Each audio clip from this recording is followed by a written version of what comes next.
was cheating on me with a guy who thought I was the problem. So one day, I invited him into our home. I told him I needed help fixing my marriage. He agreed. He sat at my table, ate my food, talked to my wife like I wasn't even there.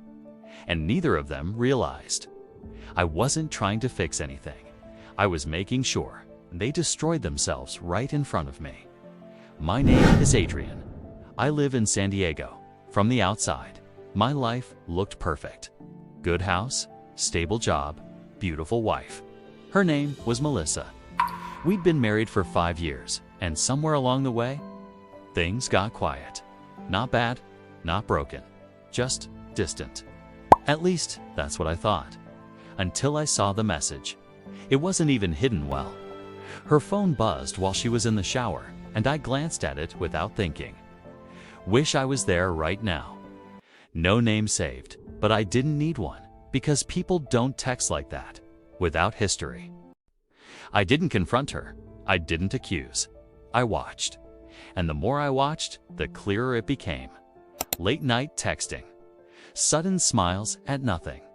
Conversations that stopped the second I walked into the room. It wasn't suspicion anymore. It was confirmation. But here's the thing most people don't understand. The moment you confront someone, the truth ends. They lie. They hide better. They control the narrative. I didn't want that. I wanted reality. So instead of breaking the illusion, I stepped inside it. I found out who he was. His name was Lucas. Single, confident. The type of guy who thinks he's saving someone from a boring life.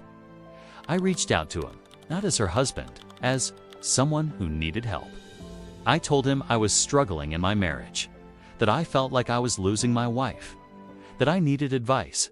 He responded. Of course he did, because in his mind, he wasn't the villain. He was the upgrade. We met for coffee. He didn't recognize me.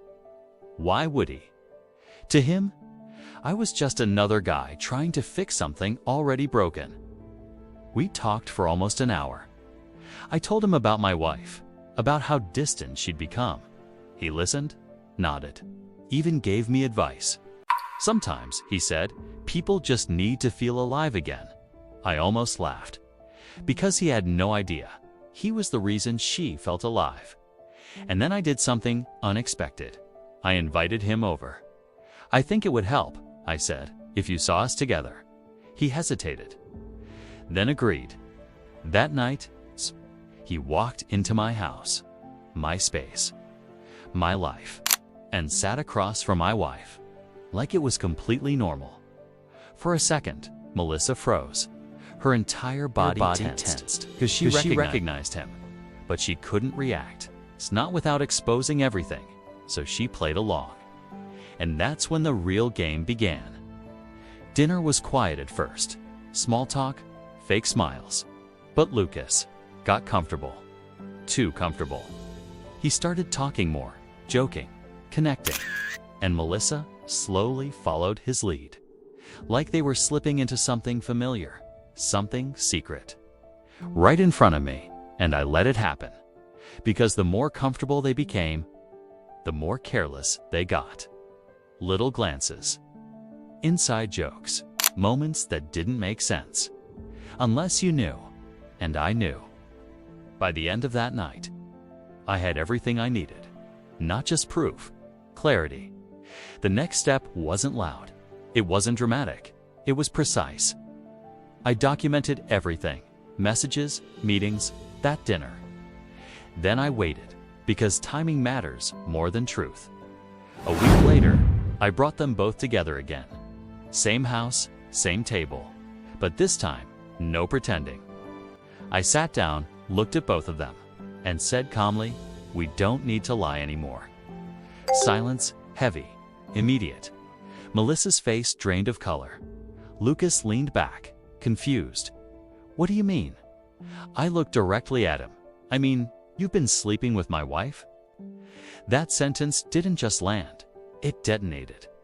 Melissa started shaking. Lucas froze, and for the first time, T really saw me. Not as some struggling husband, but as the man he had been replacing. "You knew?" he asked. I nodded. "From the beginning." Melissa's voice broke. "Then why? Why did you let this happen?" I leaned back in my chair, completely calm. "Because stopping you would have saved you."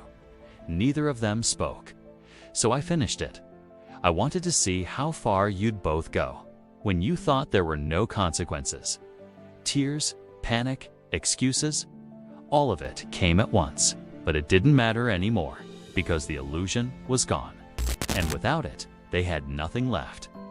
Divorce was quick, messy, public. Lucas disappeared the moment things got real. And Melissa? She lost everything she thought she was gaining. As for me, I didn't win. I didn't feel revenge, just clarity. Because sometimes it's the worst thing you can do to people like that is let them be exactly who they are, without interruption, without warning, until it's too late.